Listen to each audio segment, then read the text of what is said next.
Thanks for tuning in to another episode of the King by King Media TV.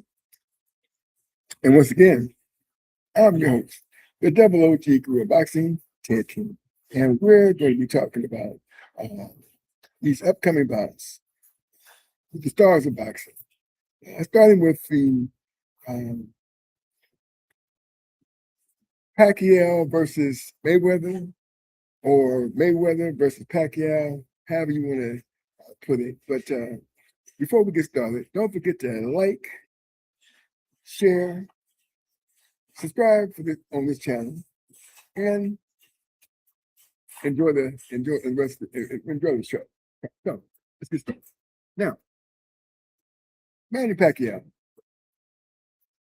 fought Mario Barros to a draw, which was a great fight, by the way. He showed that he still had plenty of fire left. In fact, in my opinion, I thought he won the fight, but they didn't give him a nod for the victory. And of course, we know now that Mario Barros is no longer the champion. He was defeated by the very formidable and very popular Ryan Garcia.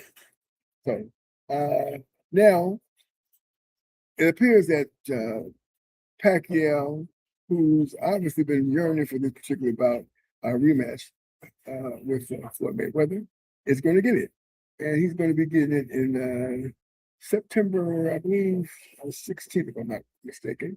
But I'll check that for sure to make sure that that's correct. But yeah, I find it very intriguing.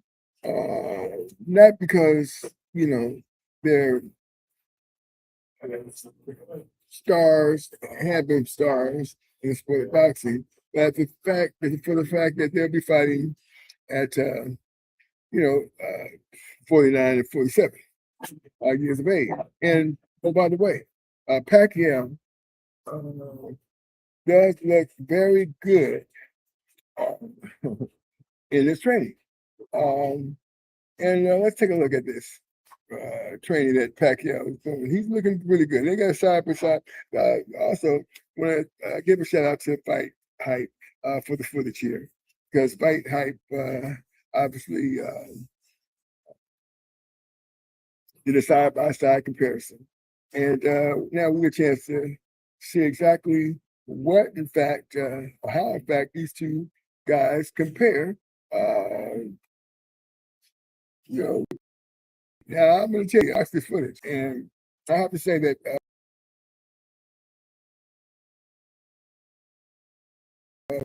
fast hands, while Mayweather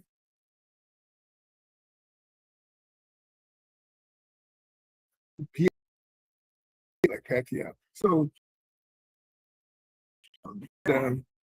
Pacquiao perhaps is more ready for the bout coming up.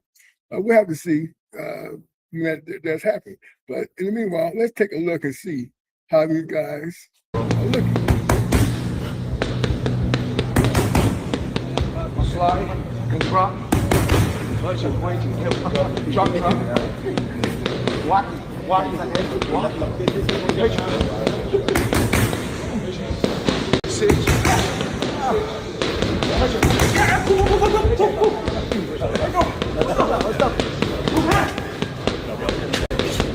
Watch it. I step back like I have my distance. That's why I step. See, I gotta have my distance. Fighters don't know their distance.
right hand hook.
Talented fighter. Like, he's accomplished what no other fighter is ever going to accomplish.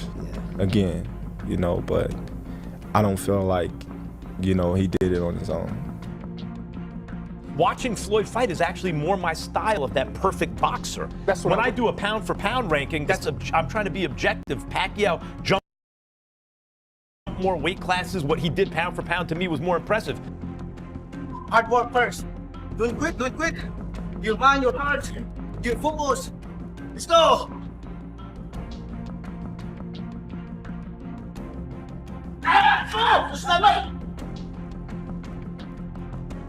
Terrence Crawford breaks down how Manny Pacquiao could beat Floyd Mayweather, noting speed may fade, but power, skill, and legacy remain unmatched, making victory possible. You may lose speed, you may lose athleticism, but that power gonna still be there.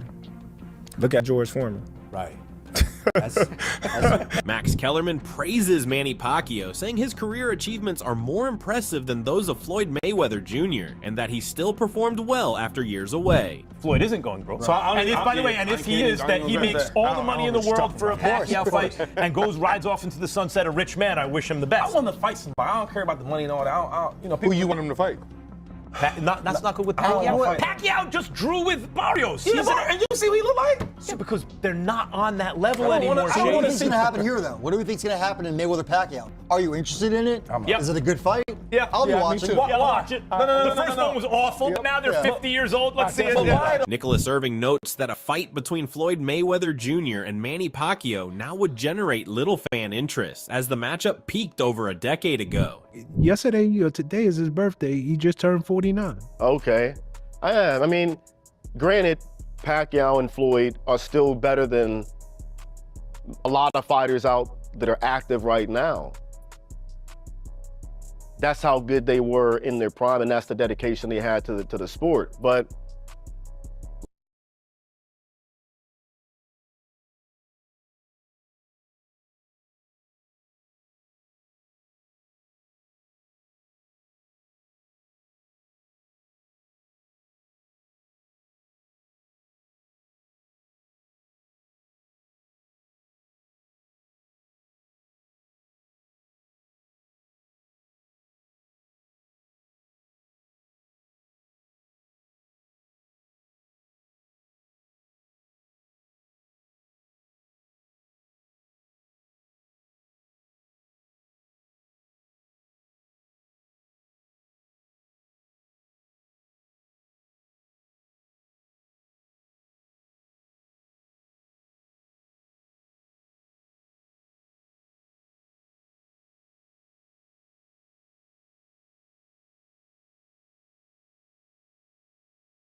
Like, again, no one asked for a Floyd Pacquiao fight, part 2. We've already watched the first one, and I think that first one should have happened way before in his career. Way before that fight, back when they were both, hungry dogs and not hopping around trying to do this fight to keep a whatever record. Pacquiao's my guy too, but I just don't have a desire to watch these two go back at it again. I saw the first one, and it was just like every other Floyd fight after he broke his hand. Joe Rogan tells Jim Lampley that Manny Pacquiao's power is unmatched, dominating 8 weight classes with a uniquely impressive record. Is that he kept his power through 8 weight classes. That is just wild. Like, what other fighter can you name that went through 8 different weight classes as a world champion? I can't. None. No, obviously. Jim Lampley explains that power punching is a science, and Manny Pacquiao naturally demonstrates it with precision. Power punching is not a physical gift. Power punching is a science. Power punching is the product of real technical knowledge. Power punching is about footwork, weight shift, the angle at which you deliver the punch, all sorts of things not directly related to your strength or, quote, power.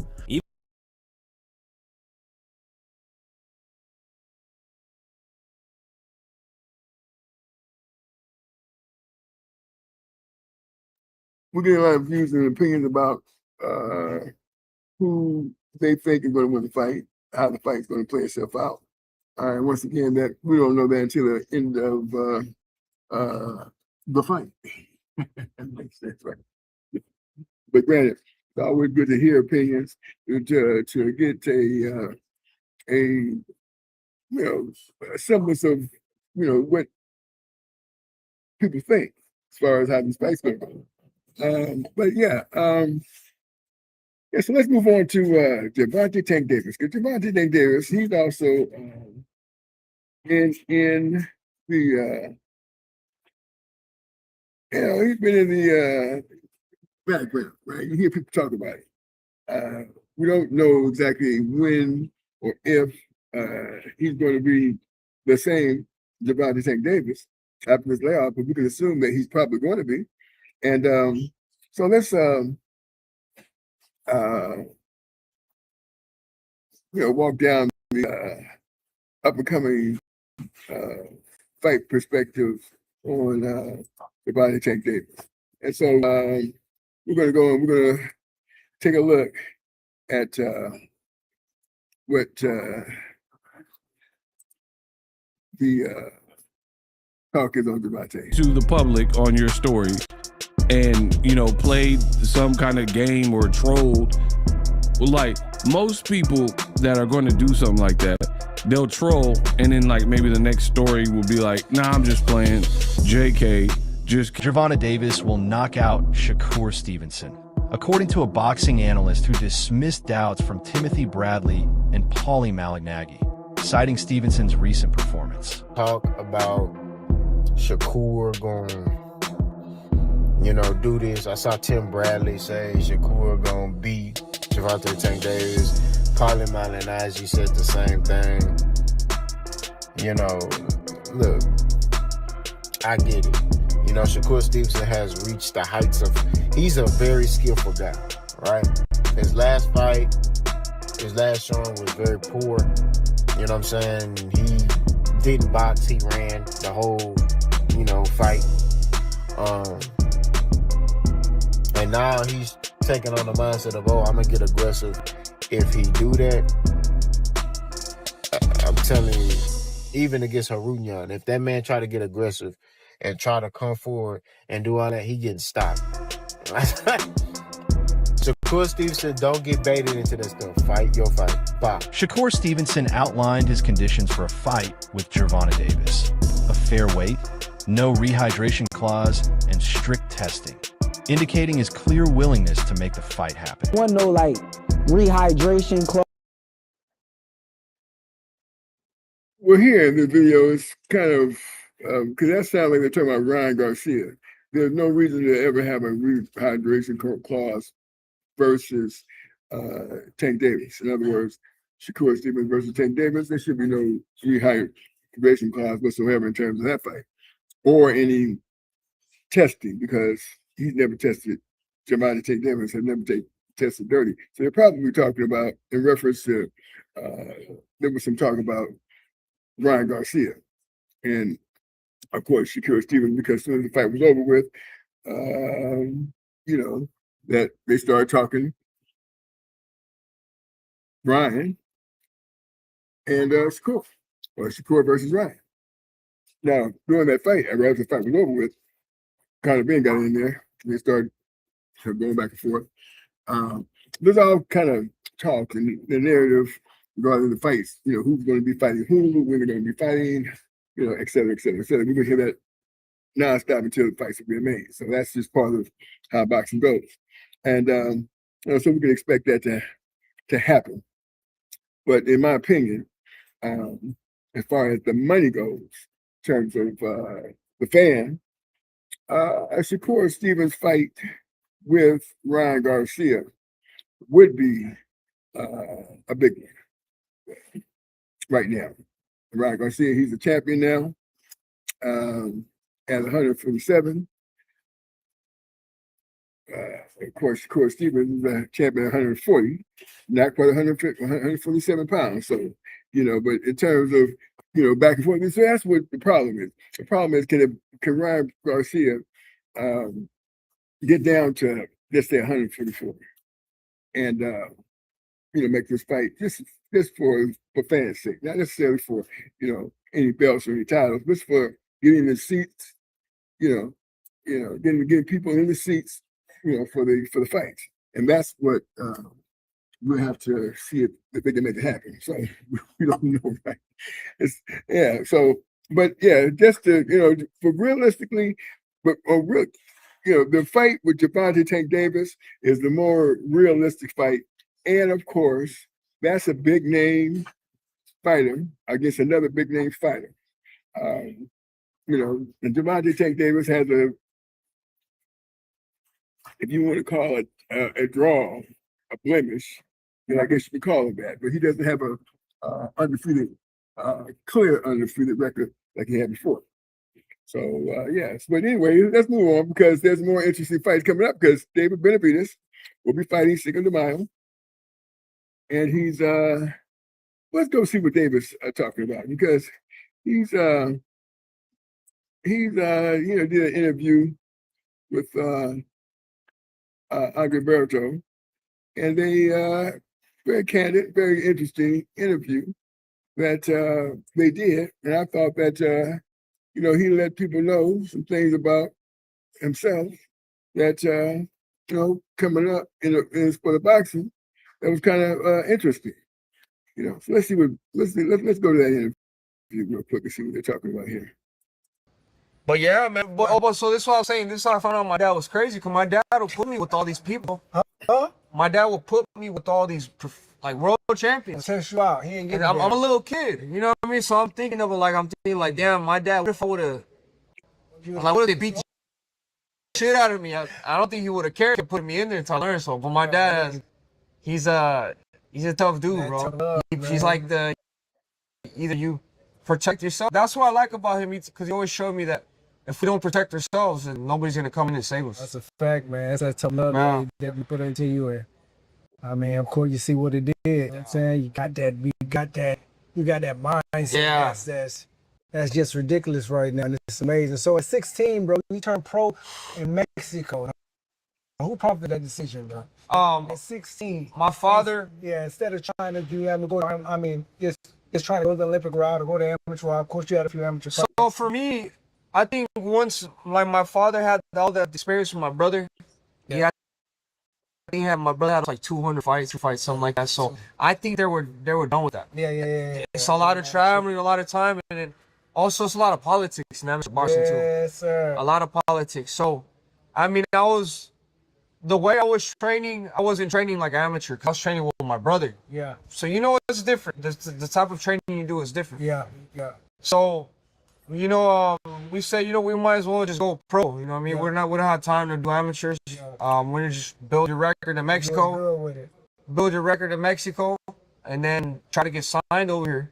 But the thing about my deal is, I didn't get no crazy deal. I didn't get no crazy signing bonus. I get none of that. So this is the interesting part about the interview. He's going to go ahead and talk about how he was signed, what happened leading up to his signing. Which I found it very interesting. How he was, his dad was, putting him with people who quite experienced, and he was still a teenager at the time, and he fared well with them. And so now he's going to go on. He's going to talk about how he got signed.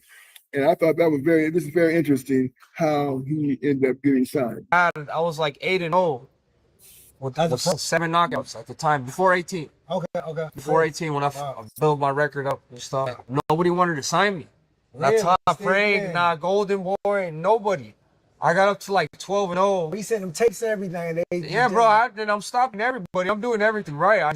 Nobody wanted to sign me. So the way I got signed is I got invited to spar Julius Jackson in the Virgin Islands. So I went out there, bro, and I let him have it. I'm not gonna lie. The first day I went out there, I let him have it. His manager called Samson Lukowitz. Is like, hey, you have to sign this dude because you have to sign this dude. If not, this is gonna be the biggest mistake you make. So shout out Samson. That was my 10th fight. Signed that. And we wanted a signing bonus, obviously, but they didn't want to give us that. They want to give it up. They're like, you know what? We're gonna give you hard fights, and we're gonna pay you more the harder the fight gets. Hey, put you in the tough road, boy. You gotta prove yourself. So I'm like, shit, fuck it. Like, shit, I'm ready. Let's get it. So then I really started making a name for myself. The one fight I really made a name for myself was I fought some guy named Philip Jackson in California. And I was 14-0 with 13 knockouts. He was 16-1 with 15 knockouts. God, so this was like my first test. Shit. And I laid his ass out second round. And then just from there, bro, just the motivation kept going up. I became the youngest super middleweight champion in history at 20. That's what I'm saying. Like, how did your life change after that, bro? I mean, of course, you guys been putting in a lot of work for a long time. You and your pops, just taking that hard road to really get up there. Yeah. How did your life change? It changed a lot, bro. Just being able to do more stuff. Also, when you start to make more money, you start to get into more problems. You know what I mean? But I think as a man, if you're able to look at that and learn off of those mistakes, you're able to achieve more. If you learn. Yeah, of course. If you don't learn, then you're fucked. Of course, you know what I mean? Like in 2018, you went through a situation that you went through. Okay, so that was quite interesting how, he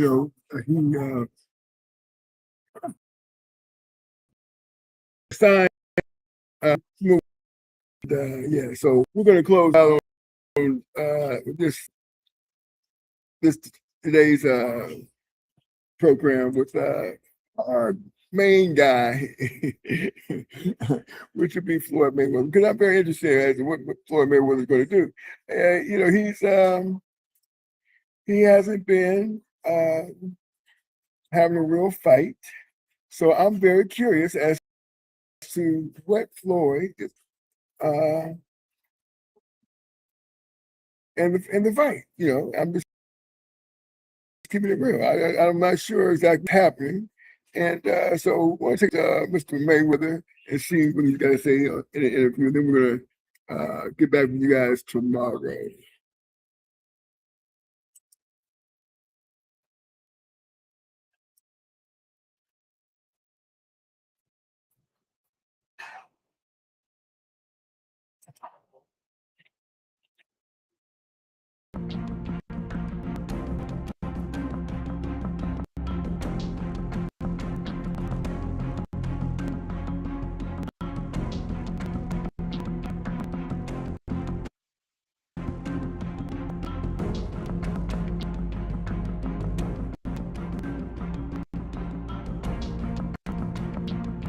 And I'm still enjoying training. Like nothing's changed about I don't say for in terms of sacrifices, training every morning, every day like that.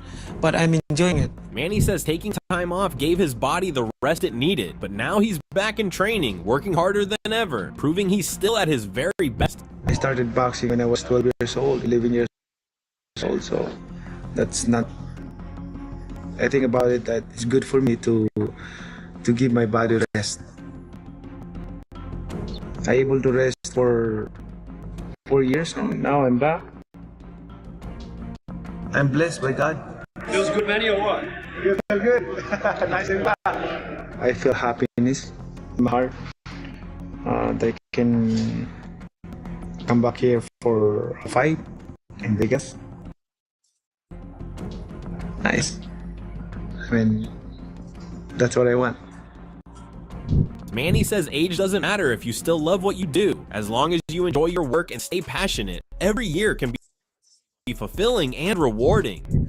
You know, that's the evidence of you being passionate with the sport. Like, it's a like part of your life, a boxer, like to fight. And I grow in boxing. As long as I'm still enjoying the training, I'm happy continuing my career. Manny's main goal is always to give fans a great fight, not just running around in the ring. That's my inspiration. Give a good entertainment to the fans. Every fight, I always consider that it's gonna be a fight of toe to toe. Not running around like that. Okay, so we're going to end our show for today. And thanks for tuning in. Again, don't forget to like, share the video, hit that subscription button, and we'll see you on the next one. Once again, I'm Ted King, the Boxing. Until the next one.